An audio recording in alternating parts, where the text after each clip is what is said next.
السلام عليكم مشاهدينا الكرام، أهلا ومرحبا بكم في حلقة جديدة ووصفة جديدة من قناة متعة المعرفة، التي سوف أقدم لكم فيها وصفة ممتازة للسعال والزكام وسيلان الأنف وآلام الحلق. سنحتاج مكونات أولا إلى ملعقة صغيرة من الكركم، وسنحتاج أيضا إلى ملعقة صغيرة من الزنجبيل المطحون،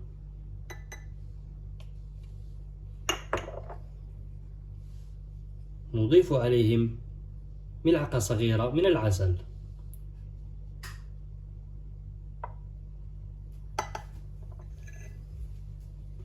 ثم نضيف قطرات من الليمون الحامض،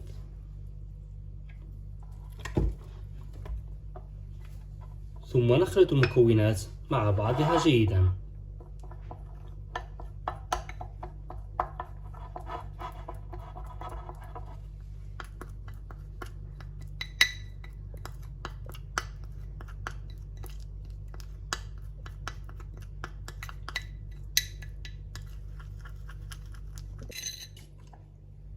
ثم نقوم بعدها بوضع ملعقة صغيرة من هذا الخليط،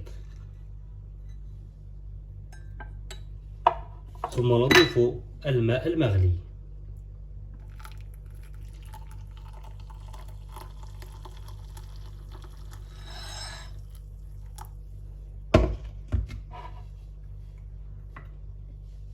ثم نضيف البعض من شرائح الليمون،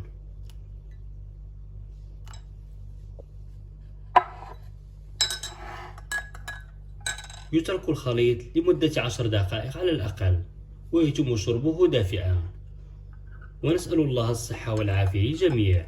وأضرب لكم موعد في فيديو قادم ووصفة جديدة إن شاء الله، ولا تنسوا دعمنا المقطع باللايك والاشتراك في القناة، وكذلك الضغط على الجرس لتصلكم منشوراتنا فور تنزيلها. شكرا لكم على المشاهدة، إلى اللقاء.